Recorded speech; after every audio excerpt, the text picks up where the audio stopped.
Previously on Fumble Dimension, our last episode has led us to a lot of weird happenings in the Fumble Dimension. In this series, I've been firing up NBA 2K, taking my hands off the wheel, and letting the AI completely rewrite NBA history. And it's going so badly. We've had tinkering with the shot clock, the introduction of the Elam ending, the decline of Michael Jordan, but the most important change was the implementation of no salary cap and no luxury tax. This messed up all of the rookie deals and made there basically just be two teams in the NBA, the Orlando Magic and the Minnesota Timberwolves. The Cavs were able to sneak in a championship, but the Timberwolves have won 2 of the last 3 NBA finals and look unstoppable. Stats are currently down in the overall NBA, but this is still making for compelling basketball. It's just exhausting to watch sometimes. Also, I keep getting teleported from place to place, as this curse has me unable to get back to my home base as punishment for our crimes against basketball. Welcome back to the Fumble Dimension. We took a look at all of the enormous rookie deals and realized that every team in the NBA is screwed for as long as this rule is in play. Well, except for the Magic and Timberwolves, of course. This cycle will keep happening, and teams will get worse and worse and worse. Hakeem Olajuwon wins MVP again. Second-year Shaq already leads the league in rebounds. Pretty good use of his one-year, $171 million contract. The Timberwolves won 68 games. The Magic won 65 games, and the Cavs won 64 games. But don't be fooled, the Cavs are not on the same level as these two super teams. The Wolves have Gary Payton, Steve Smith, Terry Cummings, Sean Kemp, and Rick Smits, and Mark Jackson coming off of the bench. The Cavs have Cliff and David Robinson, and that's pretty much it. The Magic and Timberwolves both reached the NBA Finals undefeated in the playoffs. Magic Johnson, Clyde Drexler, Mark Aguirre, Kevin McHale, and Hakeem absolutely demolished these Timberwolves. Despite being the only other NBA team that matters, the Timberwolves can't keep up with Hakeem, Magic, and McHale. We actually got a close Game 4 with Rod Strickland clinching it for the Magic, as Magic on the Magic brings home the Magic to the Magic. Prominent Lakers legend Larry Bird retires at the age of 37. Michael Jordan retires at the age of 31. Not to play baseball, just because he's bad.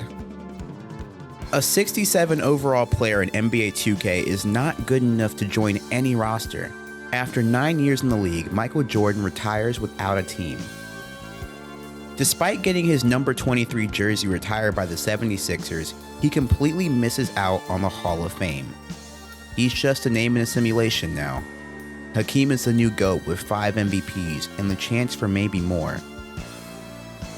Clyde Drexler is the best shooting guard we've seen in The Sims so far. Isaiah Thomas is a 94 overall. Michael Jordan is no more. People all over the world are going, I want to be like Clyde now. It's an interesting thing to witness.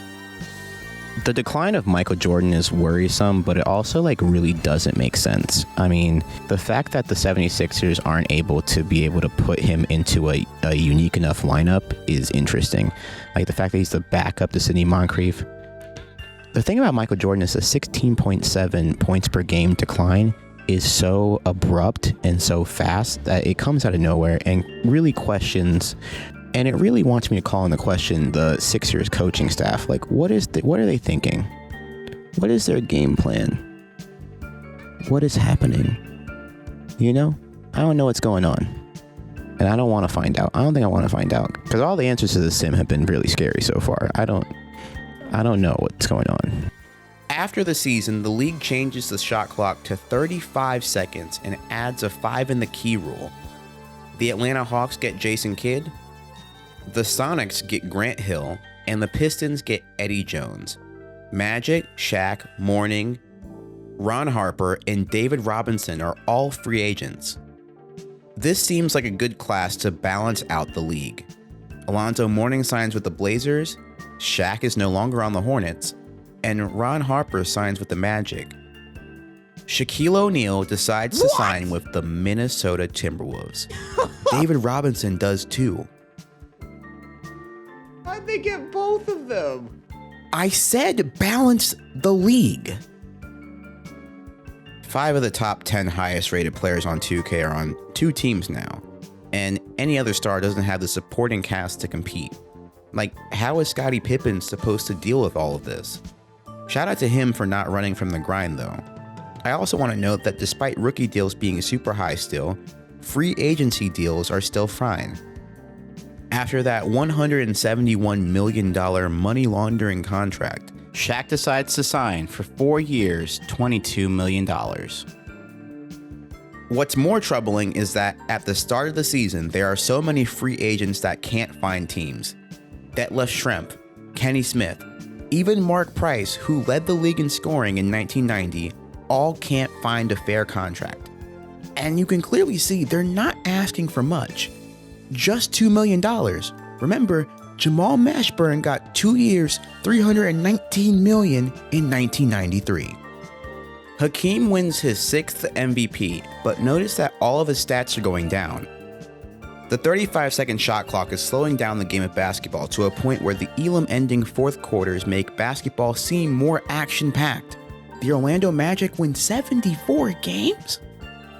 The Timberwolves win 76 games? Manute Bol signed with the Magic and the Timberwolves scooped up Mark Price just because fuck the league. Down 3-2 in Game 6, the Magic are up 9 in the fourth quarter with a chance to force 7 games. But the sheer paint brutality of Shaq and David Robinson are too much for the Magic. Especially when the Magic took Hakeem out and the Timberwolves left Shaq in for the Timberwolves to completely take over the game. In fact, the Timberwolves won the series with Shaq and Robinson on the bench. In an attempt to help spread the wealth of talent around the league, the NBA attempts to expand with the creation of the Raptors and Grizzlies. Surprisingly, there is good talent available to draft even when a lot of teams' unprotected players are so bad. But the only thing about these teams is that they don't have rookie deal salary cap problems. Yet. Kevin Garnett goes to the Clippers, the Pistons draft Joe Smith. Oh, come on, man. And we give him 2 years, $262 million. Oh! Jerry Stackhouse goes to the Sonics, and Alex English Jr. has been drafted by the Grizzlies. Hakeem, Scottie Pippen, and John Stockton are all free agents, and the 1996 draft looks to be something special that the Pistons will absolutely fuck up without question. Hakeem decides to sign with the Warriors, and Pippen signs with the Magic. Ah, there it is. There's the running from the grind. While the Raptors signed Tony Kukoc and Shawn Kemp, which may not seem like much, but that's better than most teams. In 1996, the Orlando Magic win 71 games. The Timberwolves win 74. I'm honestly surprised it's not 82-0 with this team. They have an 18.8 point differential, which would amount to the largest margin of victory average in NBA history, tied 2-2 in the series. In Game 5, Minnesota just realizes that they're the better basketball team, and then proceed to stomp on the Magic's hearts and hopes for the next 2 games to win another championship. Kevin McHale leads the retirement train, and the NBA decides to bring the trade deadline back. The Pacers win the lottery and draft Allen Iverson. The Suns select Kobe. I also want to mention that the Pacers have 2 top 5 picks in this draft, and I know that the way rookie deals are set up, there's no way they could possibly afford never mind. Between 2 players in 1996, the Indiana Pacers are paying over $480 million between them. Gary Payton and Jason Kidd are free agents now. Jamal Mashburn leaves for Golden State, and Jason Kidd joins the Raptors. The Boston Celtics don't have a player over 74 overall and are at prime position to have a great run at Tim Duncan. Steve Nash's progression is already going down despite never playing in an NBA game. That's how sad the NBA is outside of the Timberwolves and Magic. Jason Kidd wins MVP, Allen Iverson wins Rookie of the Year, and the Raptors actually take over as the number 1 seed in the East while the Timberwolves win 66 games. The Vancouver Grizzlies win 68 games and proceed to sweep the Timberwolves in the conference finals, which is so bizarre. It's hard to believe that a team with Gary Payton, Shaq, and David Robinson will get swept, but actually this gives us the NBA Finals between the two most recent expansion teams. This also gives us an all-Canada NBA Finals. I know David Stern is just loving this. Jason Kidd, however, is not. Despite reaching new heights so fast in the franchise's history, the Raptors are no match for Brad Daugherty, and the Vancouver Grizzlies win in 6 games. Magic Johnson, Terry Cummings, and Mark Aguirre all retire, and it seems that the Magic's reign of being one of the top teams is over. The Minnesota Timberwolves don't lose anyone. TRACY McGrady is drafted by the Miami Heat for 2 years, $270 million. Kevin Garnett signs with the Orlando Magic along with Larry Johnson and Vin Baker and Jerry Stackhouse. Alright, what the heck? Tony Kukoc joins the Timberwolves for some much needed help. The Raptors win 73 games, the Timberwolves win 77 games with a margin of victory of 19.7. Their average game is a 19-point blowout. We've never seen anything like this before in the league. Facing elimination, the Timberwolves go to Toronto to try to force a Game 7. And with the play of their big duo, they get it. In Game 7, Toronto has an 11-point lead trying to Elam ending their way to another title. But they are just running out of steam, and the Timberwolves capture their 5th title in the simulation. The Pistons lose out on the lottery again, and instead of getting Vince Carter, they get Paul Pierce. You know what? I'm not mad at that. Oh, I'm mad again. Paul Pierce joins the 37-year-old Isaiah Thomas, who has spent his entire career on the Detroit Pistons, not winning anything. The Pistons window closed years ago, but he's been devoted to Detroit the entire time he's been here. Allen Iverson and David Robinson joined forces in Dallas, with Peja and Big Z. But 1998 also added some new wrinkles. They made the shot clock 45 seconds and brought the salary cap back. Kevin Garnett averages 13-7 to win the MVP award. Penny Hardaway is the league's leading scorer, averaging 19.3 points per game. That's right, no one in the entire NBA averaged more than 20 points per game. This is the saddest thing I've seen so far in this video. Especially when players like Keith Van Horn are averaging over 48 minutes per game just to score 16 points. The Kevin Garnett-led Magic roster looks freaking brilliant with no weaknesses, and the departure of David Robinson should be big for the Timberwolves' chances. Alex English Jr., Nash, and Allen join the Cavs, and even that trio can't stop the new Timberwolves, who dispose of them in 5 games. Which means that the Orlando Magic and Minnesota Timberwolves meet in the NBA Finals once again.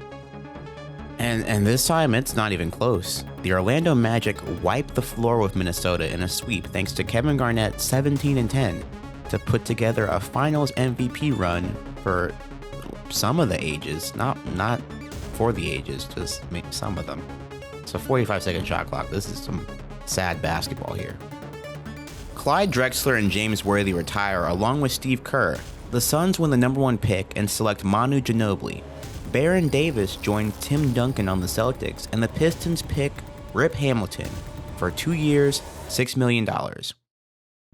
So you do notice that the salary cap fixed the rookie deals, and I know for a fact that Rip Hamilton is pissed. Scottie Pippen, Penny Hardaway, Tim Duncan, Hakeem, and Nash lead the free agency charge. Scottie Pippen joins the Sonics, and Kevin Garnett gets even better. Mutombo! Hakeem joins the 76ers, and Kobe Bryant left the Suns for the Wizards, but the weirder thing about Kobe is that he's not improving. Usually you have peaks, but Kobe has just plateaued, and for someone that just got into the league, that's wild. Tim Duncan pulls a Larry Bird and joins the Lakers. Over the course of the season, we see something bizarre. Second in points across the entire league is Bob Sura. Darn, I thought a Bob reference would lead me to our home universe. In a shocking development, the Magic lose to the 14-seed San Antonio Spurs in 6. The Spurs take a 3-2 lead over the Timberwolves in the finals, a Timberwolves team that barely escaped the Iverson-Robinson Mavericks. Minnesota forces a Game 7 and then proceed to win yet another championship. Despite all the adversity, Shaq remains inevitable. Magic fans are upset, and they have every right to be. They had the most talented team and lost to a 14 seed. Gary Payton wins Finals MVP, averaging 9 points and 6 assists. Every team in the league is pretty much trending down. Field goals per game are down astronomically bad. Isaiah Thomas and Patrick Ewing retire. The Pacers win the lottery and select Kenyon Martin. The Heat take Turkoglu. God, is any of this shit even important? The Timberwolves or Magic are probably going to win again, and this is probably going to be the same shit. Kobe's declining already, bruh. This shit is just sad as hell. He's starting behind Stephon Marbury despite the Wizards not having a real option at point guard. Dirk is regressing also. I have no reason why, man. It's like the game picks and chooses who plateaus, because like Iverson and Shaq are fine. Is it because their teams aren't that good? I don't know what's going on here. Kevin Garnett wins MVP again. Ooh, what a surprise. And oh shit, he's on the Bulls now. Wow. Vin Baker's on the Clippers. Hedo Turkoglu makes All-NBA third team as a rookie. The Cavs take the number 1 seed in the East, but Ray Allen has 6 to 8 weeks of right knee tendonitis. The Timberwolves are the 4th seed, and now they have a new matchup with the Garnett Bulls. In a tight Game 7, Shaq is Shaq, and the powers that be are the powers that be, and the Timberwolves go ahead again to reach the winner of Warriors-Wizards, where we get to see our first action of Kobe Bryant being on the bench for way too long. It's a tough scene as the incompetent Wizard staff just sits and watches the game like the rest of us. Is that James Worthy? Wow, look at that. Still has the rec specs on and everything. Put Kobe in, please. The Wizards finally put Kobe in the game, but it's far too late as the Wizards are down 7 and never come back. Meanwhile, in Boston, the Seattle Supersonics are beating the brakes off the Celtics. A super old Scottie Pippen helps lead the charge as an Elam-ending free throw helps them advance to the NBA Finals. Let's take a look at Golden State, Minnesota. How did this series go 7? Ooh, Minnesota's back in the finals. What a surprise. Anyway, it's time for the Sonics. This is their best opportunity for a while. Pippen is old and the rest of their team is aging. They have only one shot against a weakened Timberwolves team, and the Wolves win in 5. Wow, what a surprise. This marks 7 championships in 12 years. Ooh. Good for them. Good for them. This is one of the most impressive runs in sports history. John Stockton retires, the Rockets get the number 1 pick to draft Pau Gasol, and the Spurs replace Stockton with Gilbert Arenas. Famous TikToker Richard Jefferson has also made his way into the draft for the Celtics, and if you think that scoring is bad now, you haven't seen shit yet. This isn't related to Richard Jefferson. It's just it's not Richard Jefferson's fault that scoring's bad. I don't know why I wrote it like this. It's like 5 in the morning. I'm sorry. Bear with me here. During the 2001-2002 season sim, I realized that the Detroit Pistons have scored 38 points in the entire game. Everyone is healthy too. Paul Pierce is there, so is Rip Hamilton and Zach Randolph. Alright, anyway, Kevin Garnett wins MVP again, and the leading scorer is Vince Carter with 1,345 points. For those of you keeping score at home, that's 16.4 points per game, which is just so freaking sad. As with points, assists also go down the drain. This is the first year where the leading assist total is under 500. This is going to be scary times for the NBA. The Timberwolves finished the season under 500. And Shaq only plays 68 games, and the rest of the team seems pretty healthy as well. They lose in 6 to the Pistons. Maybe this is the year they're able to make a deep run. Oh, never mind. We get the Nuggets and the Heat for the NBA Finals. This is a refreshing turn of events, I'm not going to lie. It seems that the NBA is finally healing from that rookie contract fiasco. The Heat get out to a famous 3-1 lead, and their jump shooting is hot. And with 1 point to go, they turn out the lights in a dramatic fashion to win it all in 5 games. This low-key stacked Heat team really did it all for a dynamite run.